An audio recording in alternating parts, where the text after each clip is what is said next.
What up, guys? Welcome back. So today, one more time, we're going in on the Pixel Fold. I've been using this now for a few weeks since launch, and I feel like I have it nailed down pretty good on my final thoughts on this device.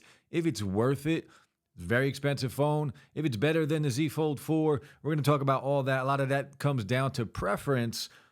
Some of the software things that have bothered me, kind of only one thing that has bothered me, the battery issue I have with this device. But if you're new to the channel, guys, hit that like, drop a sub.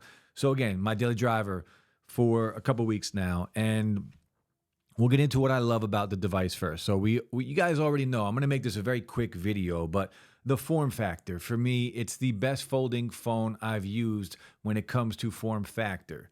I want to use both inside and outside display, and I get that on here, and I'm very comfortable using both. And I can't say that about anything. I've only used the Z Fold 2, 3, and 4.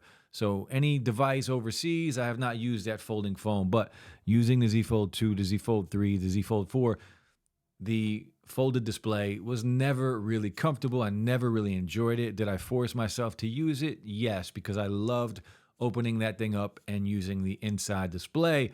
And that's how I would rock this phone. But on this device here, it doesn't matter what display you're using. If you open it and use this giant display on the inside, or if you just want to use the front display, you can do it.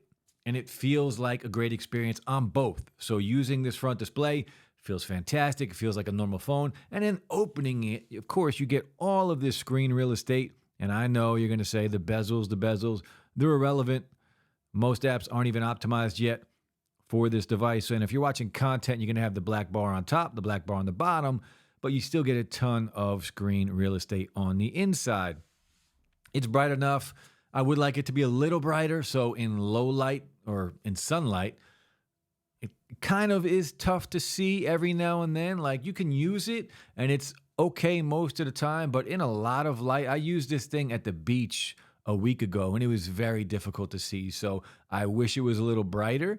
But other than that, the displays on the front and the inside, I don't have any issue with. The crease on here, no issues at all. Like, you're never touching the crease, ever. You're not touching the crease. I mean, your apps, the way this works, right, it splits into two. So whatever you do on these front displays, you're going to open it up and it's going to mimic exactly what you have on the front, on the inside. So you're never really touching the crease, and it's never a bother. Now, the build quality on here is fantastic. It feels premium. It feels like a very expensive phone, and it is. It's a very pricey phone. Is $1,800? Is it worth it? That's a hell of a price to pay for a phone. And folding phones are kind of right there, and that's the starting price. So $1,800, it's a little too pricey in my opinion. This phone at $1,500 would have nailed it. I think it's about $300 overpriced. Now, as far as the build quality goes, I do love it. The hinge on here is fantastic. It feels incredibly strong. And, you still get that satisfying feeling every time you close it and you get that sound. The one thing I don't like, it doesn't fold or open flat, right? So all the videos you've seen, it's true. It does not open flat. And I feel like it's like a little bit more on my device. And it's a little bit of a bother every now and then. Like, whenever I'm using the phone open on the inside display, I do notice it and I do feel it. Now, it's not a deal breaker because you're kind of holding your device like this anyway, but you guys can see here the bend in that, and that is like it. I feel like I'm going to snap this thing if I go any further. So it does not fold flat, and it's not the case. I've done it without the case.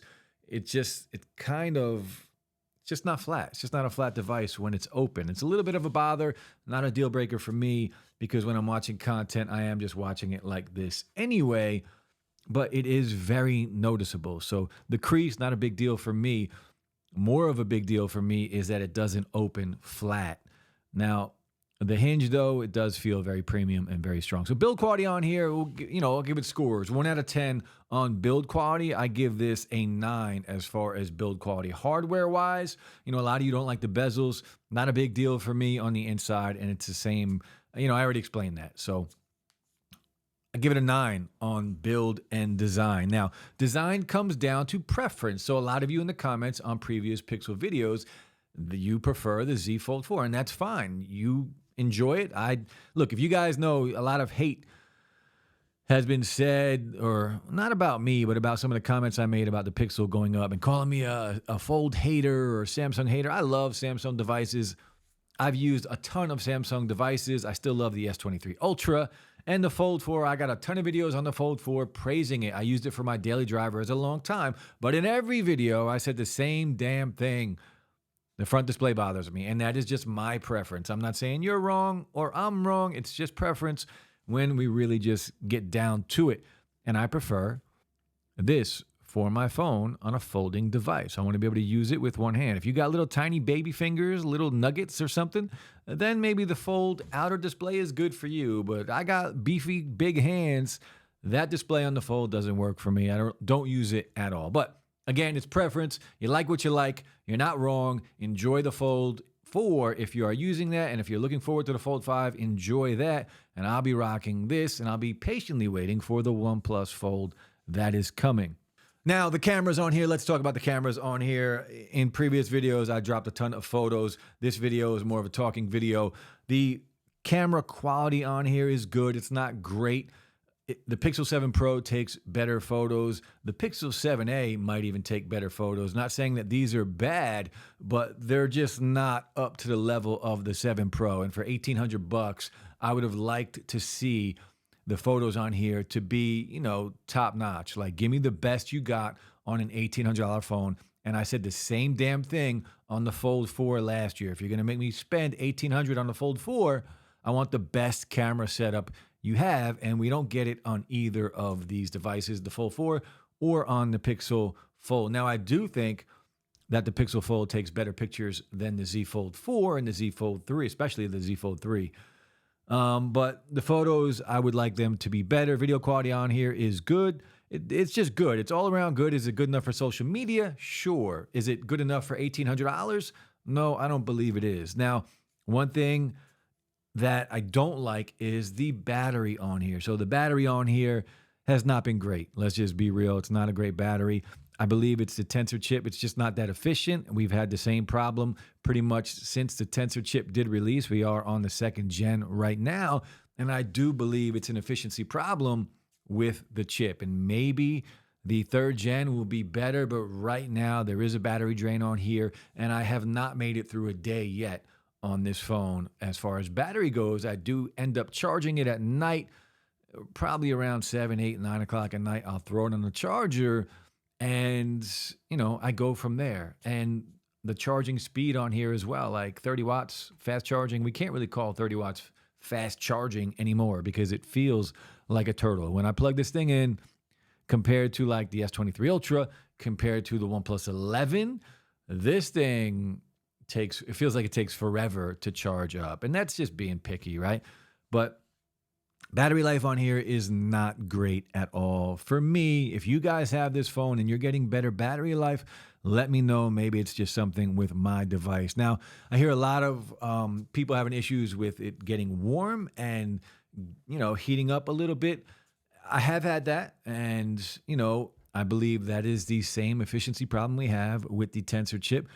It does get warm when watching content. Like if you're watching a YouTube video or playing like any kind of game, it does get warm and you can feel it and you will feel it even through the case.